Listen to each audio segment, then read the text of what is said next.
thank you everyone for coming. So we'll start. If there's more people coming in, I'll maybe briefly do a recap. So I am Vincenzo Ciorbaro. I work for the MariaDB Foundation. I am the Chief Development Officer there, and this is one of the features I was very closely involved in, and I'm glad to present it to you today. So there is this huge AI hype now that everyone has to use AI, and if possible, include it into everything they do. Here, we're going to be a bit more practical, and I'll explain a few of the key pieces of what LLMs are good for and how they should be integrated into databases. For this, we have MariaDB Vector, and this is a feature that, in essence, it's just a much smarter document search. And it is much smarter because AI is able to take in input and, in a way, get you a representation that captures the semantics of that input, much better than a pattern match could ever do. So the applications for MariaDB Vector is you can do very good recommendation systems because it allows you to have a natural language interface. Like, you can have a user ask, what is a good coffee machine that your store sells? That is not something you could have done in the past. You would have had to have some sort of person on the other line of the phone answering that question. But now with AI, you can answer that question meaningfully. Also, one key place where lots of people are now experimenting is this thing called Retrieval Augmented Generation, RAG for short. And you use this to do smarter chatbots. Because when you do an AI application with, let's say, ChatGPT or whatever other LLM, it's very good at answering generic questions. And it has all of the knowledge of humanity, but it's not really the knowledge that you want it to use. You want your domain-specific domain-specific knowledge. And the way you do this is you augment the prompt. So instead of just the user question, you give it some preamble. Like here, we can do, instead of just giving it the user query, like what is the coffee machine, you can write the prompt like so, using only the following information. And then you give it bits of text that are relevant for the answer the following question. And then you plug that question into the generative model. So you can, with this approach, you can fine-tune the response. Let me explain how you can get to that sort of solution. So just to be clear, when we talk about large language models, there tends to be a confusion between what is ChatGPT, which is a generative model. It's one that can output text in natural language. It's trained to talk like a human or write like a human. But that is not what we need for semantic search. What we need is the second kind, this embedding model. So the embedding model is trained, again, on lots of input. It's still a large language model, but it's trained to generate a vector, also called an embedding, for a particular input. A vector embedding is just a list of numbers. You get it by passing in text, image, or video to this black box of a model. You can get different models from different vendors. There are people who have trained open source large language models. You can run it locally or get it from an API in the cloud. Certain models can take in only text, others can take in images, others can take a combination of these. For all of these, the output is the same. It's just a list of numbers. And why is this list of numbers important? Well, they are basically points in a space, a multidimensional space, which makes it a little bit hard to visualize for us normal humans. But if we just simplify it a bit, and let's imagine all vectors are just 2D vectors, so 2 dimensions. Each point on this graph here would be, let's go back to the coffee shop example. each point here can be one article in your database, like one product you're selling. Product 1 and product 3, because they are closer together, they are more similar, whilst product 2 is not so similar. In this case, these can be products, but in essence, they're just text that describe certain things. When a user asks a question, what is the best coffee machine? You ask that black box model to give you the point representation for that question. And let's say the question falls somewhere around there. Well, the most relevant answers to your user question are the points that are closest to it. And that is what we do with vector search. We try to find the closest points to the input vector. All clear? Okay, there's a question. Yeah, I have a question. So you simplified it. I'm very grateful for that because I'm trying to wrap my head around it and I can't really. So suppose you said for a realistic example, it would be a multi-dimensional space with possibly many dimensions. Yes? You simplified it to 2. What would be an actual prompt that could be represented by 2 dimensions? What's the actual text that would actually fit the simplified model? Just to help me understand. Can you repeat the question? Okay, so the question is, we've obviously simplified the representation to only 2 dimensions. What kind of text would actually fit into this 2-dimensional representation? Well, in a way, no text would fit, because we need those extra dimensions to be able to position those points like further apart in space. Okay, what's the simplest example you could give of an actual text mapping to a small dimensional vector? Like if I were to simplify it drastically, ignoring all details, let's imagine you're just trying to separate between a sentence about cats and a sentence about dogs, where cats would be on one side of the plane and dogs would be on the other side. All text that kind of talks about dogs would have points on the left side, and the one would have points on the right side. That's kind of it. But of course, language is more natural and imprecise. So that's why we need a bigger space. It can have multiple classes inside of points. And actually, the fact that we have to simplify here hides the difficulty of the problem. Because there are so many points in space, that's why vector search is so hard, and that's why we have this implementation now. So that's a very good question. So briefly, if you want to make use of vector search, just from a developer perspective, what you have to do is you have to install a vector database. MariaDB comes baked in with vector support soon, so just install MariaDB. Then you need this black box model. For ease of deployment, just you can use a cloud service. So OpenAI has a HTTP REST API. Just you give it the text, and it gives you the vector representation. I even have a video about how to do this from top to bottom. So if you look up on MariaDB YouTube channel, you can find my tutorial on this one. We're going to go, I'll have points for 3 and 4 in detail, so I'll just go through them one at a time. So when you want to do inserts into your application, what you need to do to change it compared to the traditional model is, let's say you want to add a product to your shop. You have the database connection, you have your product description, object, whatever. You need to have this AI model reference. You ask the AI model for the embedding. The input to the AI model will be anything that is relevant to that product. In this case, product name, product description. And then when you insert into the database, so our table now will have to have an extra column, this embedding column here. Okay? So into the products table, we insert both the name, description, and the extra embedding.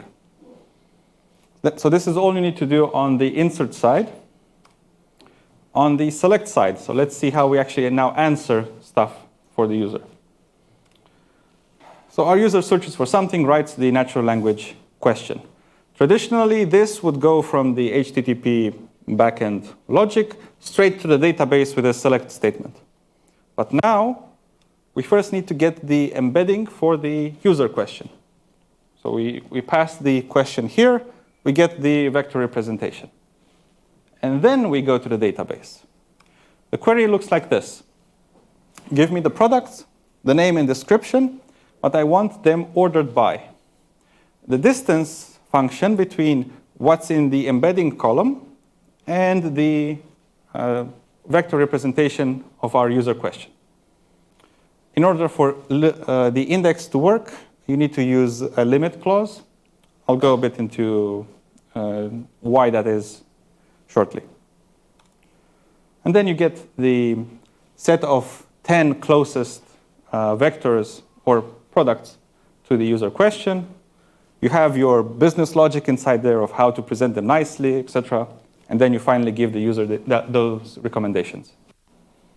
Okay? Does this make sense?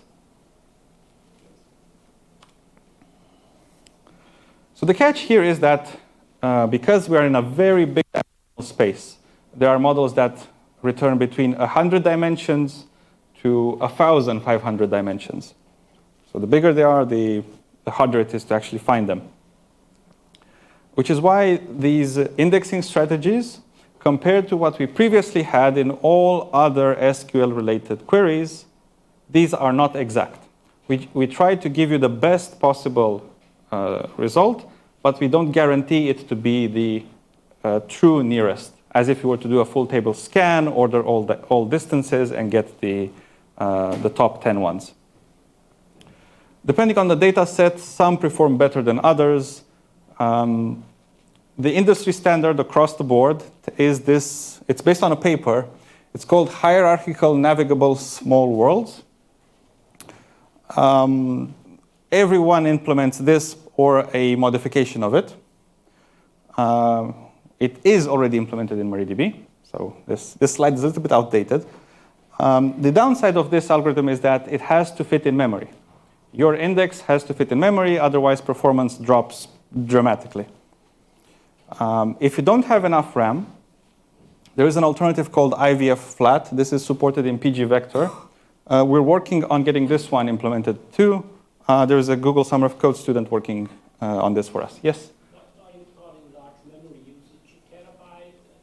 Terabyte? I will answer. So what does large memory usage mean? I will answer that question in the second to last slide. So the status of this project now is we have a preview version out. We want to get it stable for 11.7, which is probably in a couple of months from now. Our performance for search is much faster than the other databases we've benchmarked. We actually scale much better than them on multiple queries. We only optimize right now for Intel CPUs that support AVX 256. AVX 256 is, I think, supported in the last 15 years of Intel processors or AMD processors. So anything that's recent enough should work. But we can do the same optimizations for ARM and PowerPC. We just haven't had the chance to do them yet. There are two algorithm tuning parameters. I'll go into those in a little bit. We've changed this a little bit, and we're actually better than Postgres here. There are multiple distance functions you can use, but right now we only support vec distance, which is the Euclidean, like point to point, as you were be used on a map sort of distance. And we have two utility functions, vec from text and a vec to text. Although if you want top performance, you should just use the binary representation of the vector, which is effectively 4-byte floats, 4-byte floats, 4-byte floats in IEEE Little Endian format. Details in the documentation. I don't want to go into details now. The reason why we got this out so quickly and performing so good is actually because we got help from Amazon. They've dedicated one engineer to help us implement this faster, and he's found some performance bottlenecks. We fixed those. So frankly, a big thanks to Amazon for getting this out as good as we managed to. So if you want to try it out, Docker pull. So go to mariadb.org/download. There is a vector preview download. We don't have binaries, because if we were to do binaries like the old-fashioned way, the very compatible one does not have Intel optimizations enabled. So we couldn't recommend that. So there's a container. If you get that one, it has everything enabled. It just works. It's just like the traditional image. Performance-wise, the trick with this algorithm is that you can either get results fast or you can get them to be as accurate as possible. There's a trade-off always. You either go towards faster or more precise. So basically in this graph, up and to the right is the best you can do. This is on a multi-threaded workload. MariaDB is on top there. So we scale about 3 to 4 times faster than all other databases. We have a benchmark that you can reproduce. You can run it there in the. There's details there in that link. So now let's talk about the actual algorithm itself. So this index, you create it on a blob column. We will have a vector data type in the future. What we do is we create a graph of nodes. So in the first layer here, every point here is one element in your table. The way we store this index is we store an auxiliary table, just like InnoDB does with full text search. We have a similar approach for index construction, but any storage engine works here. So if you use MyISAM, you get the same benefits of MyISAM. If you use InnoDB, you get the same benefits of InnoDB, depending on what is the storage engine for your base table. So this graph is stored in, these are the 4 columns in the table. The layer, the reference to the base table where the information comes from, a compressed version of the vector, and that's why the memory requirement is smaller, and then there's a list of neighbors. For each entry here, we try to connect it to the most possible closest neighbors.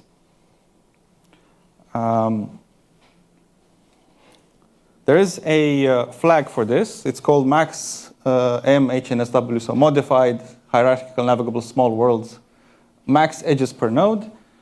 The bigger this is, the more correct your results are, but the slower the both insert and select are. 5 to 8 is okay. If we have default 5 in the container as a config file, if you do 8, you'll get almost perfect results. Anything greater than 8 is just waste of time and memory and space, according to the benchmarks we've run.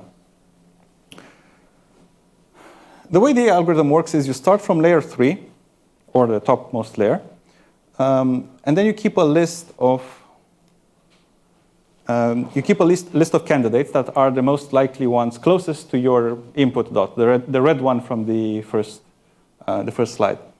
And then you get the closest ones. You get that list, which is going to be at least limit number, or you can have a multiplier here up to 4. If you increase this number, you get better results, but you also get them a bit slower. So you keep a limit set. Then you go down to the second layer. You search again in that layer. With the candidates that you have remaining after layer 2, you go to layer 3 and you do a final search. And that's how you get the results. You don't have to think about the way this algorithm works too much, just that if you want faster results, decrease this down to 1, decrease m to 5, 4, 3, etc. If you want better results, if the quality is not good enough, you can start increasing this number for your select queries. And if that doesn't work, you need to recreate the index with a bigger m, like this one here. So, yeah. Are these numbers in any way dependent upon the length of the product descriptions or the prompts that you're putting in there? Absolutely not. So these numbers here are only relevant for So this one represents basically how many connections you have here. And the other one is during select, how big the stack of potential candidates is during traversing the graph.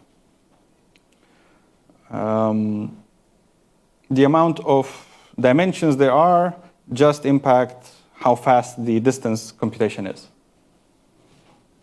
But there's nothing you can do to fix that. The model itself decides how many dimensions it returns. And you cannot swap models. You have to use the same model for the same table. And now, finally, all of this search algorithm has to fit in memory because we're just playing with a graph. We support spilling to disk if necessary, but performance drops, like select drops significantly. The optimization we have here is we store, instead of storing 4-byte floats in memory, we only store 2-byte floats. So we drop the precision of those floats, but the recall hasn't been impacted much. So that's why it's enabled by default, and you cannot disable it for the preview. For a 1 million row data set, this is something like between 100 megs and 2 gigs of RAM. Yep. Depends on dimensions. The benchmark we used this had 756 and 1 million rows. So that was close to 1 gig of RAM. So we're targeting roughly between 1 billion to 100 million rows maximum for your data set size. If there is a community request that this is not good enough, we have ideas of how to optimize this for like distributed search. We search in this part of the graph and then this part of the graph. But this is the first iteration. We just focused on getting it to perform adequately for a data set size we assume to be significant and fitting most use cases. As for possible future directions, remember that insert example where you had to go to the AI model and get your embedding back? Well, we could have that as a plugin so it's transparent to the application. That's up to if there's any demand for that. Kind of the Connect storage engine could already fetch stuff from HTTP REST APIs, so you could technically already use it. I've mentioned that IVF flat, which is a different indexing algorithm, is already getting implemented. The downside of this one is that it does not support online inserts. So you cannot insert stuff. You have to have your data in the table first and then create the index. Adding more data afterwards decreases the index quality. With the other algorithm, that does not happen. It supports online inserts. The downside of the HNSW algorithm is that it doesn't support deletes. So what happens actually is we mark the node as to be ignored, but the index doesn't decrease in size as you delete stuff. So every now and again, you will have to recreate the index. And finally, this is something that technically only relational databases have the advantage over dedicated vector databases. Usually when you do a select, let's say this is Black Friday, and you want to give recommendations just for things that are on sale for Black Friday, which means you first have to pre-filter your data and then do semantic search on it. Well, the Black Friday discount prices on the relational side and the semantic search, if you were to use a vector database, is only in the vector database side. So you couldn't do that. But with index condition pushdown, which we want to implement, you get this out of the box. So one reason why to stick with relational databases for most applications. Okay, that's about it that I had. I'm open to questions. I can talk about this all day.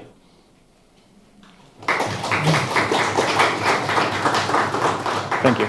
So, yes? This sounds quite fantastic. So I have a question. If I understood correctly,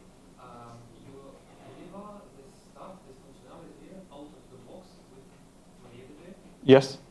So I don't need any external services that generate the index and the queries in every language or in some languages. So I can make German index for my database, and how huge is the stuff at first? Okay, so I will try to rephrase your question, so you confirm that I understood your question correctly. So the question is, I said that MariaDB comes with vector support out of the box, which is true. What are the pieces that I need to bring from external places to get this to work? You need this black box. This you need to add into your application one way or another. You can run this locally, so you can download embedding models from Hugging Face. That's like a repository of lots of models. You need to pick the right model for your use case. So you mentioned that you want to have a full text search in German.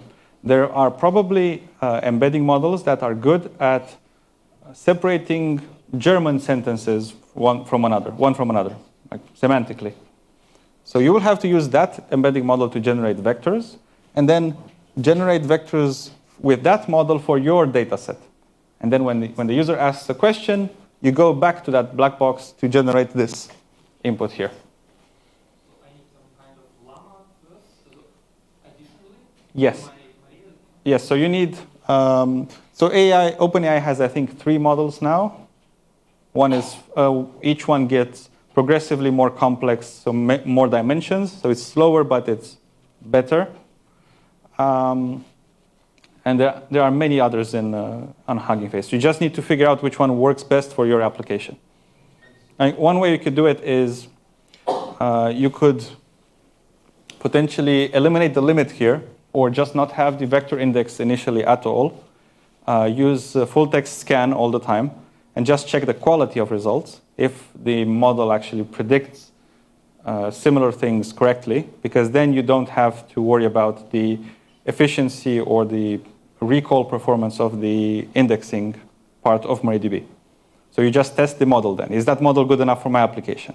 And then once that is true, and that is validated, then you create the vector index in MariaDB, and you fine-tune the parameters there. So you fine-tune the max edges, and you fine-tune the limit multiplier. Usually, I think, so I probably should have a slide about explaining recall. So if you have a recall of 95%, that means that if you were to do limit 100, 95 of the 100 results are the closest ones to your question. Only 5 of them are a little bit further than the true minimum ones. So I think that in most cases, probably 95 to 99% recall is good enough. And you can easily get that with this search algorithm, even without fine-tuning. So just pick the default ones. It should probably work just fine. Yes? I have actually multiple questions. The first one is about the economics. If we have multiple types of data with different embeddings, how would you support selecting from different indices? The vec distance function here doesn't seem to select a specific index of it. Okay. So first part of the question is how do we actually select which index we choose? The MariaDB optimizer now is like hard-coded to identify this pattern. Do we have an order by vec distance? It has to have a constant. If there's no constant in the vec distance, there's no use. And it has to have a limit. If these conditions are true, then we use the vector index for the non-constant part of vec distance. So you're assuming there's just one index left? For that, so there's a special kind of index for the vector column. You have. I would say that, like, if you want multiple embeddings, you would want to have multiple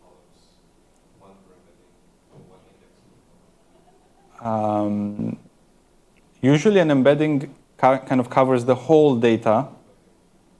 I have not yet seen a use case with multiple embeddings in a single select, but actually that's something I should research. Do you have something like that already? Well, if you just take the example of multiple languages, for example, you have a product database where you have different embeddings depending on the language of the customer.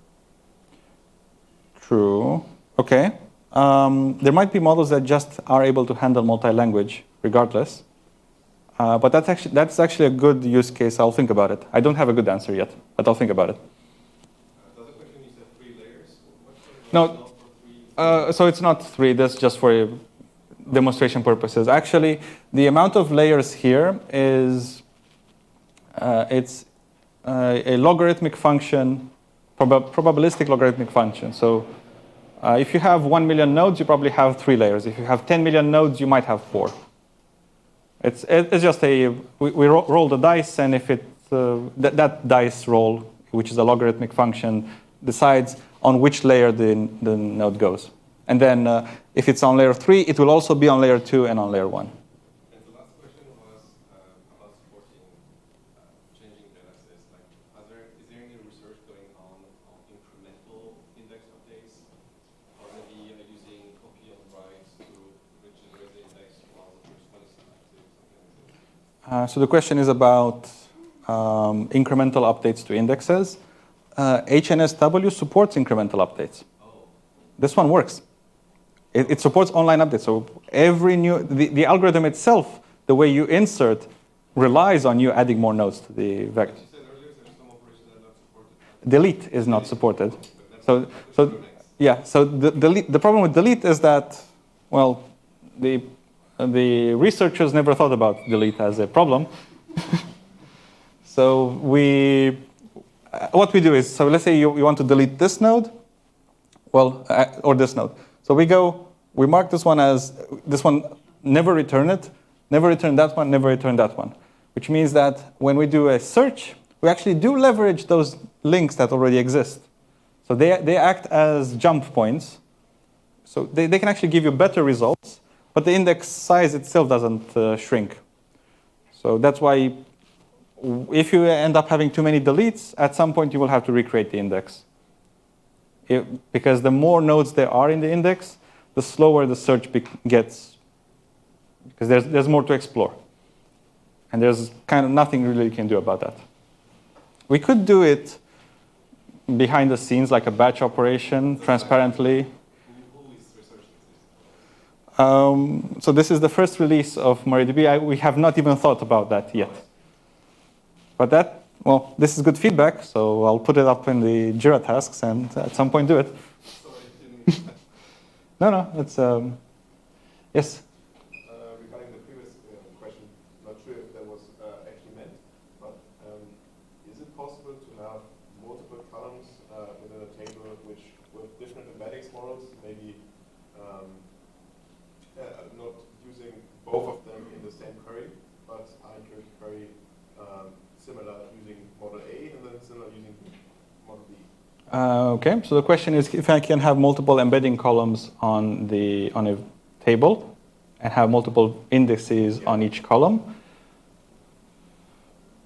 There might be a hard-coded limitation now just because it was easier to get the code in, but in practice I think that limitation should not exist for the final release. So yes, the answer will be yes once we do go GA with this. Because I think you answered being able to query multiple indices in the same query.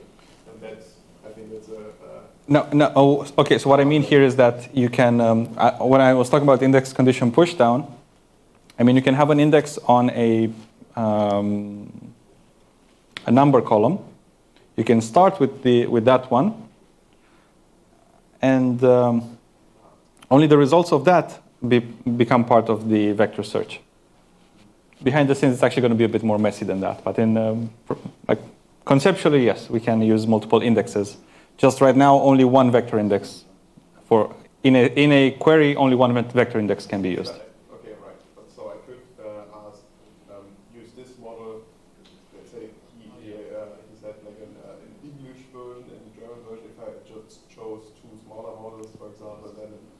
use the English column, for example, and in another query I'll use a German column, and you talk about using English and a German column at the same time, for example. But okay, Yeah. you could have multiple columns. You could have multiple columns, yes. Not use them at the same time. Yes. Right. Yes. Okay. That would also have the upgrade or something. If I were to upgrade the model, for example, I could just create a second column and switch over. Yes, yes. So yeah, you actually bring a good point that when you start generating embeddings for a data set, you have to use the same model because the embeddings from one model are not comparable to the embeddings of the other model. And I actually had that in my slide here. I just forgot to emphasize it. So here. So yeah, it's according to the model that generated these points, so you just don't mix and match models. Yeah. Your theory, I saw that you just used an order by and limit, no where condition. So it needs to look at all the million data sets, right? If I would know the question and know that one word needs to be in the description, let's say, if I would add the where clause description has word text in it, would that significantly speed up So you're asking about point number 4 in the condition push down part at the end there. Right now, if you have the where clause, there is a chance you don't get any result because we actually don't do pre-filtering like you're describing yet. It will happen in a future release, but right now, a where clause for pre-filtering doesn't really work properly. But it's on the roadmap. It's just we're in the early stages. Yes. That begs the question then. I was thinking about it. Why not go evaluate the where clause and the graph exploration? Which is exactly how condition pushdown will work. Yes. It will work. Yes. It doesn't work yet. It's a work in progress, but that is the exact idea that we have.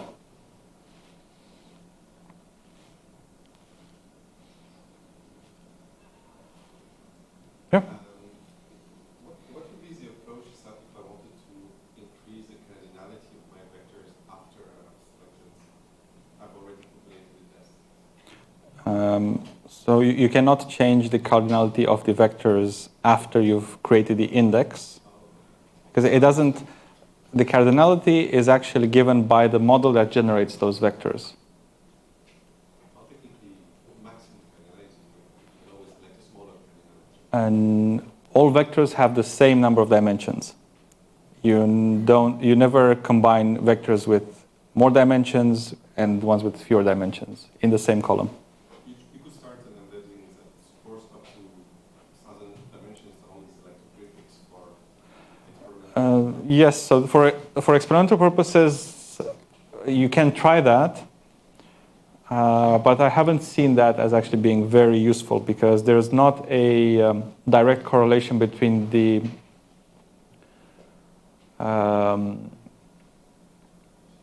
how semantically correct are the first 5 dimensions compared to the last 5 dimensions in a vector, for example. So it's you will not get meaningful results. You have to compare it everything with everything. If you want smaller vectors, just pick a smaller model.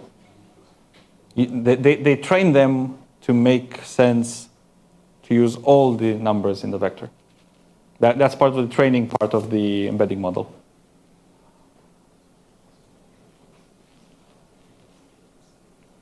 But as I've said, so there's this research about reducing index size. And the fact that we only store 2-byte floats instead of 4-byte floats inside this representation here, inside this VEC representation here, actually, I think brought about 30% speed up just by doing that one. If you push that to the extreme, like 4-bit floats, We tried 8-bit floats and performance was horrendous. We tried pushing it to the extreme, just that 2 bytes is the best. Accuracy. Imagine that if you do a 1-byte float, you effectively have 255 potential discrete points in a number. So it's too little. But 2 bytes is enough. PG Vector has a similar idea of optimizing. I think they got some speed up, just we got more here. I think for practical purposes, just make sure that this thing fits your biggest index. So look at the index size and make sure that's big enough. It's a separate cache memory area. It's not related to InnoDB cache. It's not related to key cache, nothing. So just completely separate.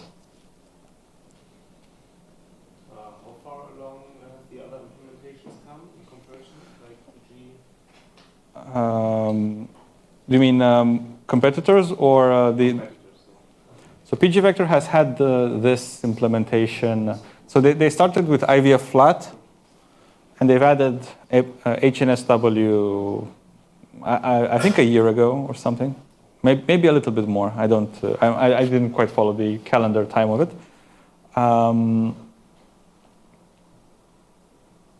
The implementation in PG Vector is a little bit like, so we use this auxiliary table. It's a bit more high level. You can do more with it. PG Vector does it on the page level. So it's much easier for us to experiment, whilst we do have a little bit of a performance overhead.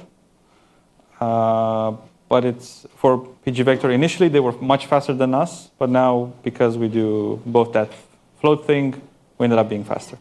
We just haven't gotten the other distance metrics implemented yet. It's not a big deal. It's something like 2 days of work. We just wanted to release something that's useful, and that's what we got. So Monday then. Yeah. I mean, it's something like 20 lines to get the other distance function. Getting it to work with vector operations is a little bit complicated. But yeah, also the optimizations for Intel are enabled by default if your CPU supports them. If it doesn't, it defaults to the like traditional fallback ones. So it's guaranteed to work regardless of how old the machine is.